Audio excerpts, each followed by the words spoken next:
भूल गए? देखो ऋण संख्याएं क्या होती हैं, प्राइम नंबर क्या होती है, ऋण संख्या होती है। क्या? प्राइम नंबर ऋण संख्याएं जिनके केवल दो फैक्टर हो सकते हैं। कितने? दो। तो उनको क्या कहते हैं? ऋण संख्याएं। जैसे कि 3 है, जैसे कि इसके दो ही फैक्टर होंगे, एक तो 1 से कटेगा और 3 से। जैसे कि 2 भी कैसी है? ऋण संख्या है, प्राइम। इसके दो फैक्टर होते हैं। अब जैसे 6 है एग्जाम्पल में, 6 इसके तो कई फैक्टर हो जाएंगे। इसके कई फैक्टर हो जाएगा, जैसे 1 हो जाएगा, 2 हो जाएगा, 3 हो जाएगा और 6 हो जाएगा ना। तो ये ऋण संख्या नहीं है। क्या है? क्योंकि इसके दो से अधिक फैक्टर हैं। जिस संख्या के दो फैक्टर हो उनको क्या कहते हैं? ऋण संख्या या प्राइम नंबर। ठीक, क्या कहते हैं? Prime number. तो ये देखा।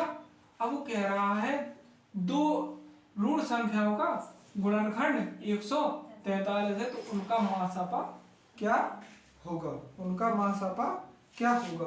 हमने क्या माना कि मान लो कि ऋण संख्याएं कौन सी है? ए कॉमा बी। भाई दो ऋण संख्या मानी ना, ए कॉमा बी। ठीक, तो हमने देखा कि गुणनखंड है, तो हमने कहा और ऑप्शन देख लेते हैं। Option A, option B, option C, option D. तो ऑप्शन में क्या बोल रहा है?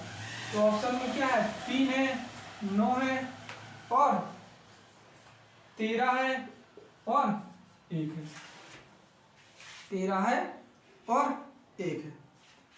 अब हमने देखा होगा कि ये 3 से डिवाइड हो जाएगा। होगा? होगा नहीं होगा? 3 4 3 7 1 8। हमने कहा था 3 का नियम क्या पढ़ा था अपन? 3 के विभाजित का नियम की संख्याओं का योग। लेकिन कहा 4 3 7 1 8, 8 में तो जा नहीं रहा। 9 का देखा, 9 का भी नहीं जा रहा। 4 3 7 1 8। 13 का देखा, 13 कम 13, 13 कम 13। लेकिन 13 कम 13, 13 कम 13। और हमने 1 का भी देखा, 1 का भी देखा। किसका देखा? 1 का भी देखा। तो हमने देखा कि जैसे कि हमने यहां देखा था कि 1,3, 1,2 इनका फैक्टर निकाला था। तो इस प्रकार ऋण संख्या भी 1 हो जाएगी, ना कि 13। ठीक है, तो एचसीएफ कितना हो जाएगा? 1 हो जाएगा। ठीक है, क्योंकि 1 से सभी जगह डिवाइड होता है। ठीक,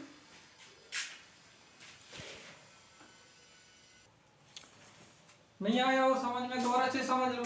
जैसे कि 143 है, कितना? 143। तो ए कॉमा बी में तोड़ेंगे, तो 1 में तोड़, एक आएगा 11, एक आएगा 13। अब इनके जब फैक्टर निकालेंगे तो 1,11। तो ऋण संख्या मैंने बता दी, तो जिसके दो फैक्टर हो, जिसके दो फैक्टर हो, तो इसका भी होगा 1 और 13। अब ये तो मिल नहीं रहे, मिल का रहा 1 और 1, तो एचसीएफ क्या हो जाएगा? 1। ऐसे आया है। ठीक, आगे समझ में नहीं आया? ओके।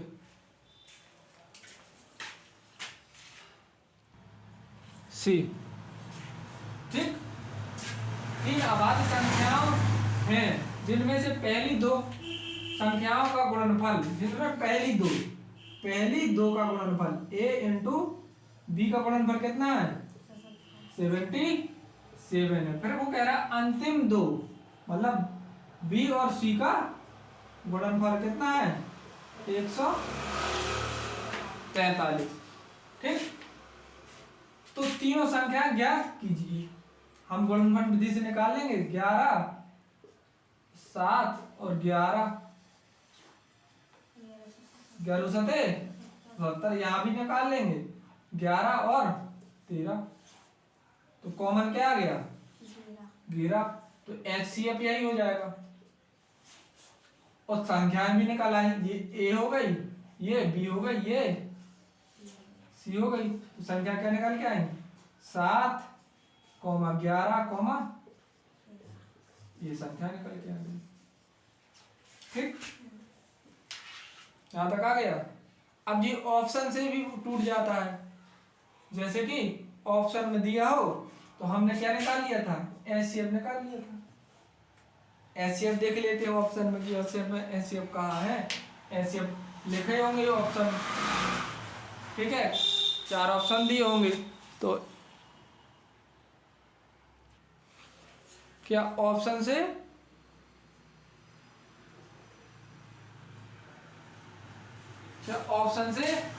कैसे लगेगा, वो कह रहा है 3 अभाज्य संख्या है, ठीक है, तो 3 अभाज्य संख्या है। हाँ तो लग रहा है कि तीनों में अभाज्य संख्या है, ठीक।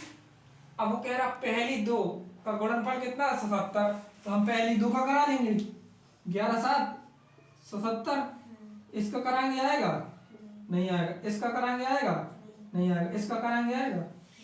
तो हमारा ये क्या हो गया, ये हो गया हमारा ऑप्शन से। उसने कहा है पहली 2 का क्या है, गुणनफल 77 है, तो हमने इसको मान लिया पहली 2 गुणा करा दिया तो 77 आ गया। और वही चीज यहाँ बोल रहा है ना, तो हमारा ये ऑप्शन से लग गया, ये हो गया कॉन्सेप्ट, ठीक।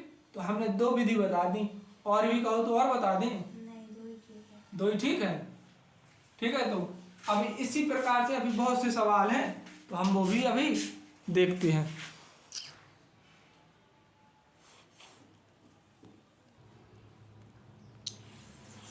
ठीक है। तो देखो दोनों सवालों में क्या अंतर कहाँ है, क्या दोनों सवालों में अंतर कहाँ है। तो ये इसने कहा था तीनों संख्याएं ज्ञात करो, तो ये कह रहा तीनों संख्याओं का योग, क्या कह रहा, योग। सवाल सेम है, उसने कहा था तीनों संख्याएं ज्ञात करो, और इसमें क्या रहा, तीनों संख्याओं का योग करो। जैसे कि हमने इसमें तीनों संख्याएं निकाल ली थी, अब ये सवाल कह रहा है यहां तक तो आ गया है, अब इसको सबको जोड़ दो। भाई इसमें जो आएगा यहाँ तीनों संख्या निकल आएंगे, फिर सबको क्या कर देंगे, योग कर देंगे, जोड़ देंगे, ठीक है। तो इसको निकालो,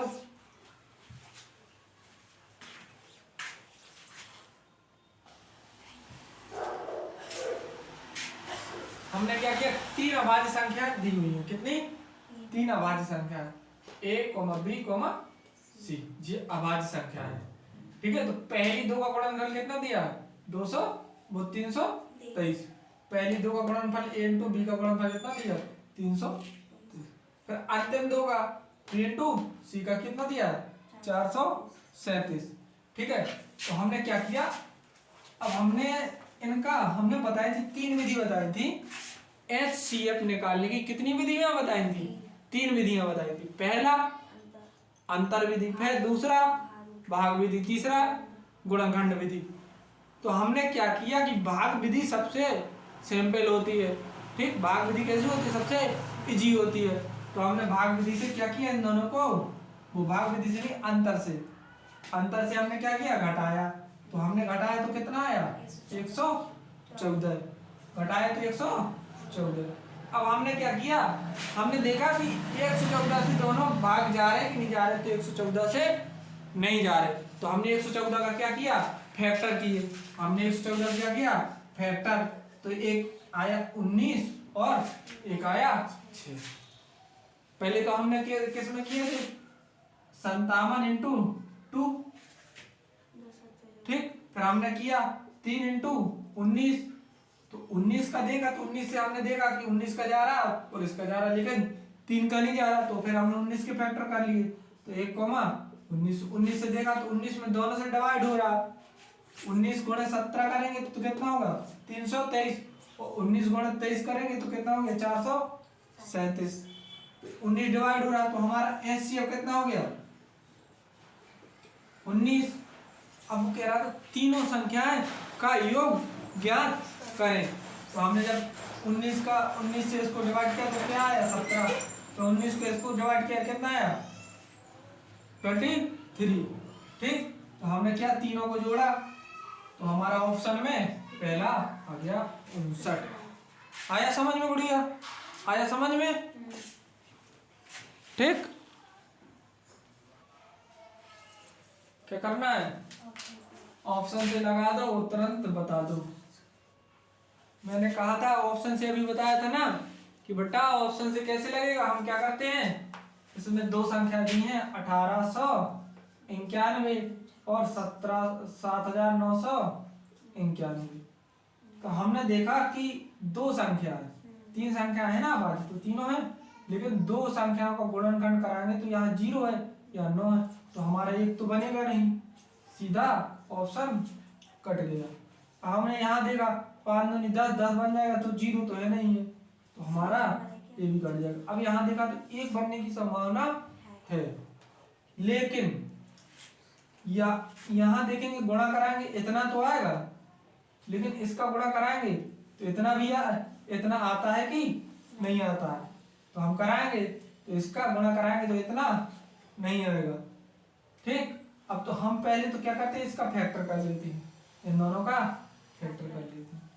तो एक तो क्या आएगी 61 और एक 31, और जब हम यहाँ कराएंगे तो इसका 61 और 131, तो हमारा एचसीएफ क्या हो जाएगा 61, एचसीएफ 61 हो जाएगा ना। तो हमारी पहली संख्या क्या बनी 31, दूसरी संख्या 61, तीसरी संख्या, ऐसा कहाँ है ऑप्शन डी, ऑटोमेटिक 3 काट ले। आइए समझ में, तो आ गया समझ में कि नहीं। ठीक है, तो हमारा ये क्या हो गया, ऑप्शन से लग गया। 2 मिनट का सवाल 2 सेकंड में हो गया।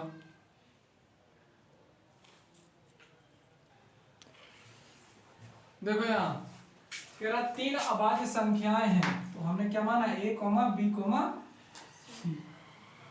3 अभाज्य संख्या पहली दो मतलब a इंटू बी का कितना है 551, अंतिम दो b इंटू सी, अंतिम दो कितना है 1073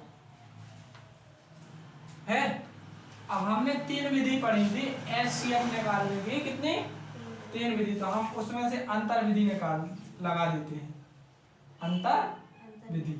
तो घटाएंगे तो कितना आएगा 2, 5 2 7 और यहाँ 5 आएगा ना, सही आएगा 522। अब 522 के क्या करते हैं हम फैक्टर निकालते हैं, क्या करते हैं फैक्टर निकालते हैं।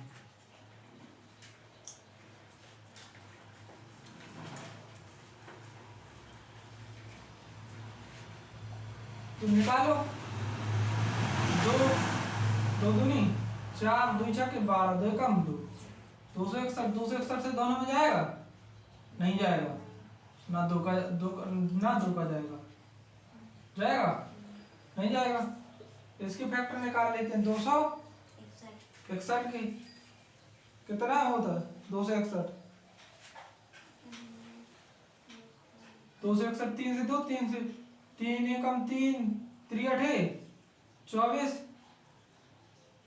3 9 7 21, 3 दूनी 6, 3 9 27, 3 दूनी 6, 3 9 27। ठीक, अब देख लो आगे देखिए 3 से जा रहा, 3 से नहीं जा रहा तो 87 से नहीं जाएगा, ना इससे जाएगा। 29 से देख लो, 29 का फैक्टर क्या होता है 1, 29, 1,29 होता है ना, 29 से देख लो, 29 से चला जाएगा दोनों, 29 से चला जाएगा। ठीक, तो इसका फैक्टर क्या निकल के आएगा, इसका फैक्टर निकल के आएगा वो 19 और 29। जब इसका निकालेंगे तो 29 और कितने बार जाएगा 37 बार, 9 7 63, तभी तो जाएगा। ठीक, तो एचसीएफ क्या आ गया एचसीएफ 29, उसने कहा तीनों संख्याओं का योग, तो पहली संख्या क्या आ गई 19, दूसरी संख्या 29, तीसरी संख्या 37। इन संख्याओं को क्या कर दो जोड़ दो, 9 दूनी 18, 8 7 15 मतलब 25, 25 क्या रही 5 यहाँ से लगी 2, तो यहाँ है और यहाँ है 3, 3 दूनी 6 और 1 7 8 85। Option C correct. आगे समझ में नहीं आया? उसने कुछ नहीं कहा, उसने कहा है 3 अभाज्य संख्याएं हैं, पहली 2 संख्याओं का गुणनफल कितना, पहली 2 का गुणनफल इतना है, अंतिम 2 का गुणनफल इतना है। हमने 3 विधि पढ़ी थी, एलसीएम निकाली, कितनी विधि पढ़ी थी? 3 पढ़ी थी ना। तो हमने अंतर निकाल दिया दोनों का, तो कितना आया 522। फिर इसका क्या कर दिया, फैक्टर निकाल दिया, तो 26 से देखा कि यहाँ 261 बचा, 261 से दोनों में डिवाइड नहीं हो रहा, तो फिर इसका फैक्टर निकाल दिया। तो 2 से देखा तो ना 2 से हो रहा, तो 3 से देखा तो ना 3 से हो रहा, 87 देखा तो 87 में से फिर इसका फैक्टर निकाल दिया, 33 से देखा तो 32 से हो रहा था। ठीक है, तो हमारा एलसीएम क्या आ गया 29। 29 का भाग दिया तो 19 बार गया, 29 का भाग दिया 37 बार दिया, तो संख्या हमें प्राप्त हो गई। अब वो पूछ रहा था संख्याओं का योग, तो सभी को जोड़ दिया, तो हमारा ऑप्शन सी सही हो गया।